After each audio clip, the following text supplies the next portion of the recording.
Hey, welcome back to the Disney Plus Everyday Challenge, and may the Force be with you. It's Rogue One, a Star Wars story. Yeah, I've been waiting for this one for a while. It's not like I have to wait for random numbers to select what I watch on Disney Plus. It's just, I figured I'd wait, and make it more special. There's only thousands of things, or sorry, hundreds of things on Disney Plus right now that I could watch. Um, I'm just waiting. Uh, and just so you know, also, I had to create notes for this one, not because I'd run out of things to say and not be sure what I was going to say, like every other video I make, which is all done off the cuff, as if you couldn't tell.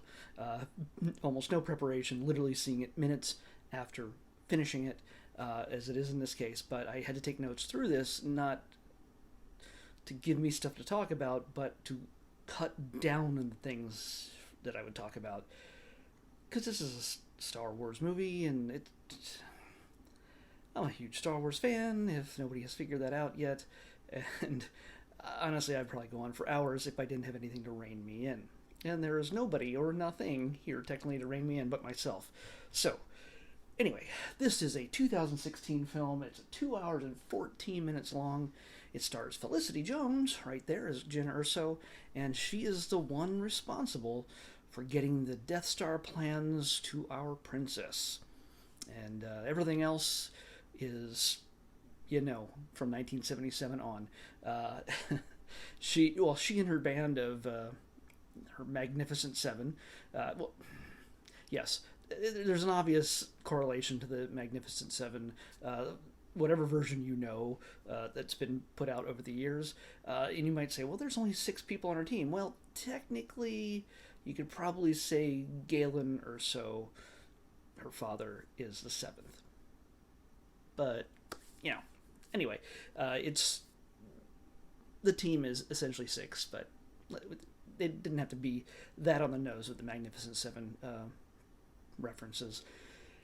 Anyway, it is a huge adventure and a huge departure from what we're used to in the Star Wars universe. It doesn't start with an opening crawl that explains what's going on in the galaxy. It's the first one to do that. It doesn't have any Jedi in it. Technically. I mean, okay, no, not technically. There are no Jedi in it, period. There are Force sensitive, there's Force users, or force sensitive people, the Keepers of the Wills, which is I just blanked on his name. Yeah, yeah. Anyway, there's 2 guys who watch over the temple on Jeddah, the city of Jeddah, where tons of kyber crystals are, and what used to be a glorious, beautiful place where the Jedi were essentially, I think, created, founded, whatever, thousands of years ago. So, yeah, it's a humongous, iconic piece. But what makes this movie popular is so many people, whether you're part of the haters or the people who just love the fact that they have Star Wars, something new from Star Wars in their lives. Either way, they all seem to agree that I haven't heard anybody go, well, that's a piece of garbage. Everybody seems to love this film one way or the other. Mainly because I think, yeah, sure, all the other films in the saga make references to the original trilogy, and the original trilogy by far would be considered the most beloved because that's where it all started. Yes, everybody has their own generation of Star Wars. Some started with the prequels, some started with the sequels, some started with Clone Wars and Rebels and everything else in between. Some people started with the Ewok adventures. Either way, it's it's something. There's Star Wars for everybody, and there's a point where you just knew this was something special and you fell in love with it. What makes this special is the fact that not only are there so many references, like all the other films, so many references and nods and winks and everything else to the original trilogy, it also lives within that era. It literally stands outside of it by mere seconds. If you ever watch this film, I haven't done it yet myself, but I would highly recommend that you watch this film and then immediately skip right over into the original Star Wars A New Hope, because it picks up maybe 15 minutes after the end of Rogue One. So it's a nice little connection. It's a good bridge piece, or at least a good start if you're a kickoff to what is to come. If you're wanting to, I don't know if you can really see. I want to say it's a nice kickoff, and then you go into the original trilogy, like if you're introducing somebody to it, like kids or something, because a lot of kids, I think I've heard, consider the original trilogy too slow. Yes, it was made in 1977, and the pacing of films has changed incredibly over the last few decades, because we're used to having an explosion every 5 minutes, and everybody's moving really fast, and you got to have something to keep the kids' very short attention span throughout an entire film, or they get bored. So, yeah, it was different in the 1970s. I don't want to sound like an old man, but we just didn't have to have bam, bam, bam, bam, bam every 5 seconds to keep us awake. And there's a lot of world building, a lot of foundation, obviously, in the first film, and for many people that is considered slow. I don't know. In this one, it does move fast. It does move, and it's there's hardly a moment that it slows down. It takes a few breaks here and there, but they are important, strong, emotional breaks. Things. There's flashbacks. This is one of the first times, no, the only time up to this point where we'd have ever seen a flashback in a Star Wars film. And we see Jyn Erso first as a child, then we see she's grown up and she's in prison, and then we see her flashback a little bit later to her childhood on Coruscant, even that taking place even before the beginning of the film. And we see what her dad was involved in, who he was before he ran off to escape the Empire with his family, to make a family. Yeah. I realize that there's probably nobody on Earth who hasn't already seen this film who would want to see the film. So I'm pretty much going to spoil a bunch of stuff in this, like, from here on out. I mean, I'll be careful, but for the most part, you might gloss over if I make a reference to K2SO. You might just go, I don't know what that is, and if you have never watched these Star Wars films before, so I wouldn't be ruining much for you. And God knows, why would you be looking to me before you start watching any Star Wars film? This is more about a commentary on what this thing does and why it's so good and why I love it. So rather than going, well, you gotta, yeah, it's good because this, it's good because that, it's bad because this, you already know I love it. I'm going to give it a huge recommendation. It's something that every Star Wars fan should be watching, have watched by now. If you call yourself a Star Wars fan, how is it that it's 5 years later and you have not seen this film? It makes no sense. It's unfathomable. Blah, blah. Anyway, all these nice little references, and also we also get, because we live in the original trilogy era, we get to see characters and places that we've seen before. And it's not, again, in these cases, they're not necessarily flashbacks. They're not, or flash forwards, or whatever it is. They're not references to another time, and they're happening right here. And one of the biggest is Yavin 4, the moon of Yavin 4, where the Rebel base is, which we see in the very first Star Wars film. It's a jungle, and it's got all these pyramids and structures and stuff like that. And they've recreated it incredibly, like down to the last detail. It looks astounding. You also get Grand Moff Tarkin. Spoiler: Grand Moff Tarkin, played by Peter Cushing, who's been dead for a very long time. He's in this film. Technically, it's not really him. It's a guy performing as him, and then there's sort of a digital overlay of Peter Cushing's face. It is not perfect. Same thing with a certain princess that makes an appearance. It is not perfect, and there's been people who've worked on their computers at home who have technically done better jobs, and I think gotten jobs at Lucasfilm because of it. Because we have all this deep faking going on, and it's with AI, it's incredibly real, and it's a whole lot better, I think, than some people who try to do it by hand. I know it's, I don't want to take anybody out of a job, but it's a it's kind of a big deal. It's going to be some future of movie making. You might be able to see movies with Harrison Ford and Mark Hamill and Carrie Fisher maybe a century from now, long after they're dead, assuming that the rights have been cleared. People get touchy about that. Anyway, we got Yavin, we got Turken, and one of the cool things about this is a Star Wars movie that isn't necessarily a Star War, because so much of it happens planet side. Only until the very end do you see any major space battles or anything. It's all very planet bound. The very first moments we see on a planet where Galen Erso and his family are living, it's just a windswept, barren, rocky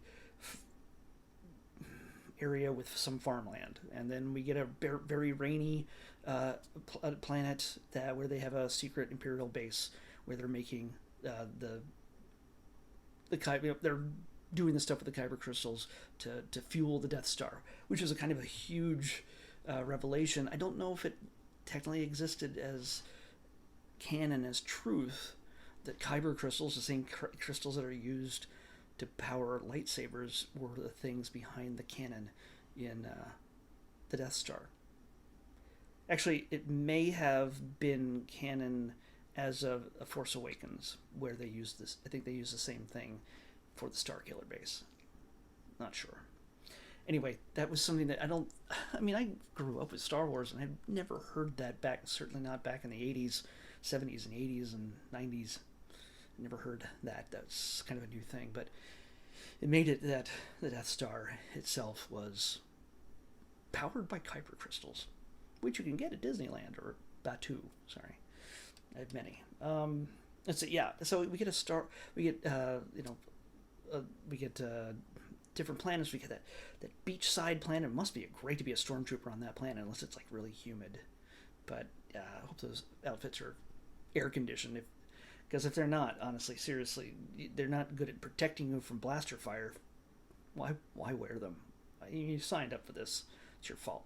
So we get one of the great things about this film also is we get answers to questions we've had for a long time. It's like, why would the Empire create a base, a big, massive satellite moon-sized base, and put this dumb exhaust port weakness in it? Like, it's the dumbest thing. Why would they create something that with so obvious a weakness that somebody could exploit from the outside? Why?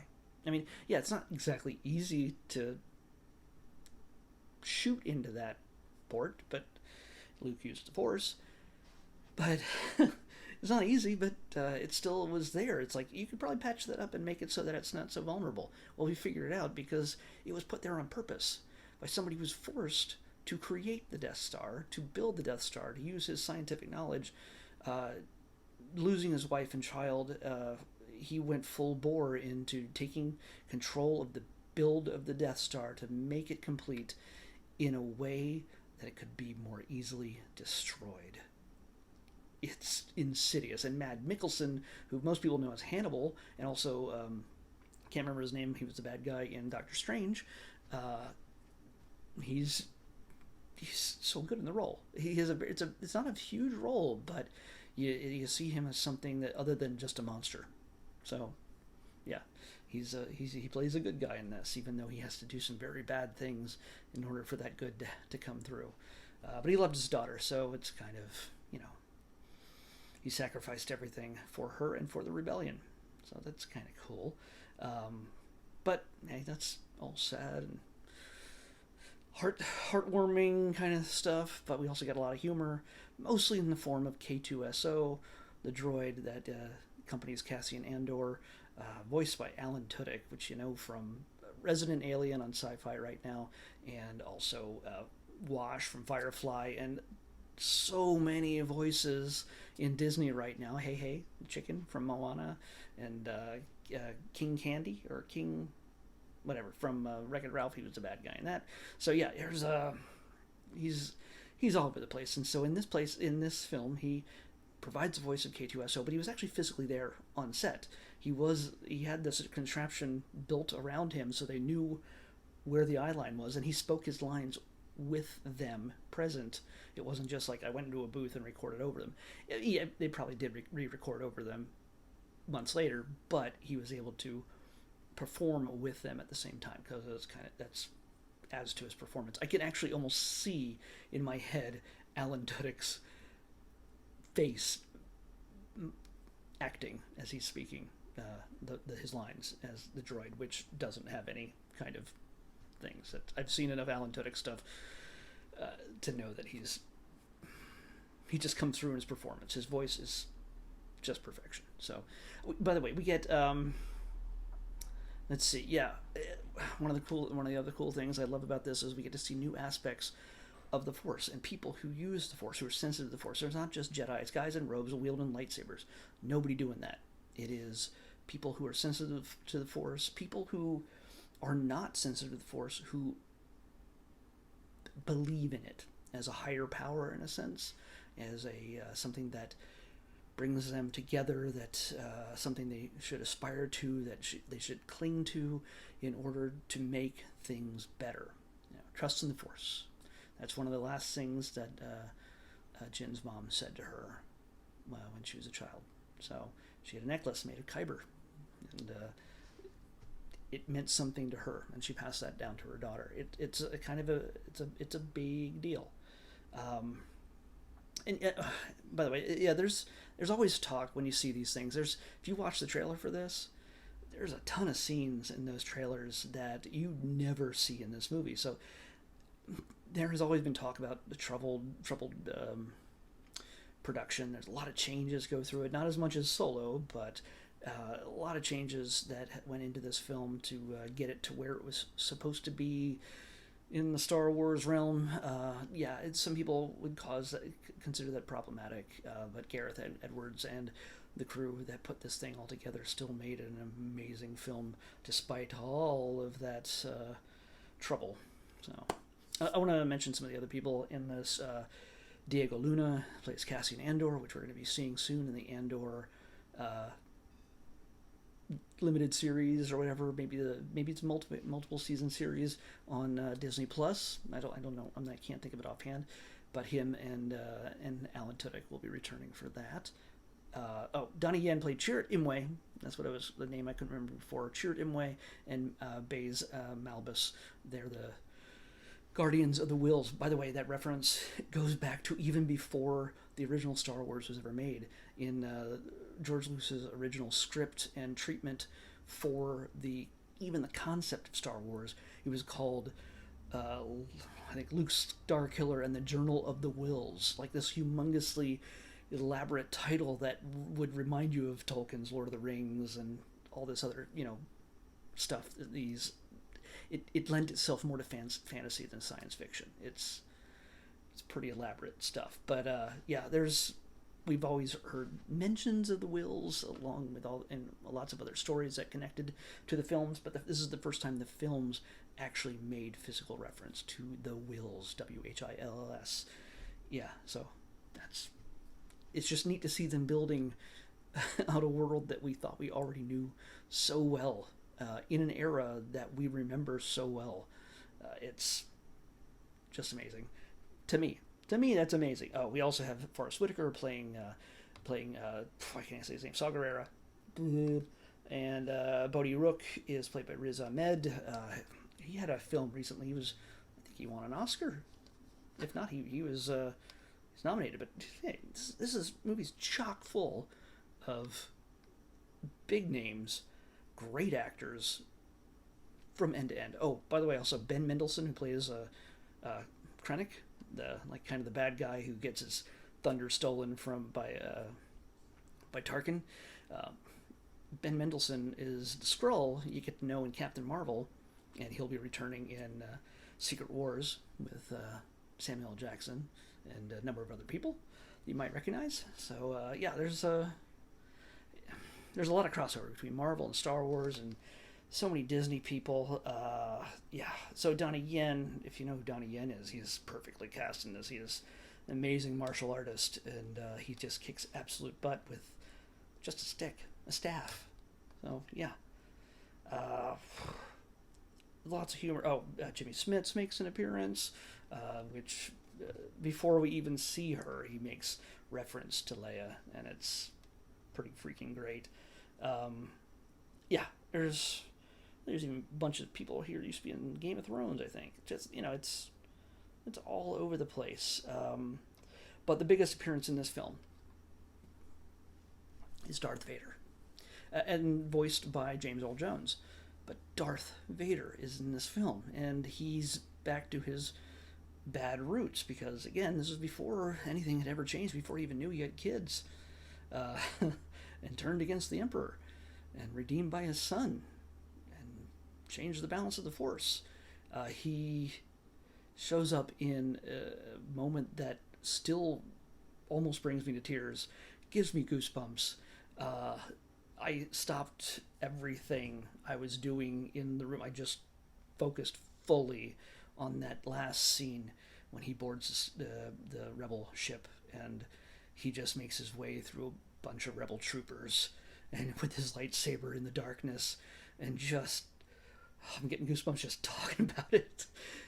If you have no interest in seeing the rest of this film for some reason, just sneak to the end and seriously just watch that scene. It's the kind of thing you could watch on repeat over and over again. The music's perfect, and the music is not a. This is not a John Williams score. There are plenty of John Williams musical notes throughout this. The themes recur here and there, and especially during the credits. But for the most part, the soundtrack is okay. It's not, again, not John Williams, but it really comes together toward the end in the third act as everybody is facing down impossible odds, and it elevates the film incredibly, and especially the moments when Vader just goes to town, and we get to see. I mean, it was probably one of the best kept secrets. I'm so glad it was a surprise for me. Just even seeing him earlier in the film in his castle on Mustafar, holy jeez, that was amazing. Just seeing him in a setting that we were not used to, and seeing Mustafar, which is again a reference back to the prequels, where Anakin was dismembered and lost to Obi-Wan. Higher ground. This movie does bring the eras together. There's even reference to the black saber, not the dark saber, but the black saber in when they're going through trying to find the Death Star plans. There's a bunch of other files they mention along the way. The black saber, which is probably a reference to the dark saber, which we have seen in The Mandalorian and also in Rebels and Clone Wars. So yeah, it touches everything. And I know I could, like I said, I can go on for days talking about Star Wars, but you're not gonna listen to that. I'm surprised if you're here still listening at this point. I am very surprised and thankful that you are. So, but yeah, Rogue One is one of the best non-saga, if not the best non-saga film, or one of the best non-saga things to come out of the Lucasfilm, the Star Wars universe. It's not something that's, yes, it's derivative of Magnificent Seven, and it doesn't end well for anybody for the most part, but it's driven by hope, and it's because of these people that we have the rebellion that took down the Empire. So it's kind of neat to see the origin of all that. Anytime anybody puts this on, I'm happy to watch it. Invite me over. I'll bring chips. So let's pick tomorrow's episode. Yeah. 592. Thought you were being quiet. Thought I turned you off. 592. That might still be in the those. It is. Ooh. Oh, 592 is a series. And so, which means we'll probably watch just 1 or 2 episodes, but I think I might be watching all this at some point. But this is about the space program. It's kind of new, and I think it's a Disney Plus original. It's not the film that was made many years ago, but this is called The Right Stuff, about our space program, the U.S. space program, and what we did to get to the stars and eventually to the moon. So there we go. The Right Stuff on the Disney Plus Everyday Challenge. I'll see you back here tomorrow with that. Bye.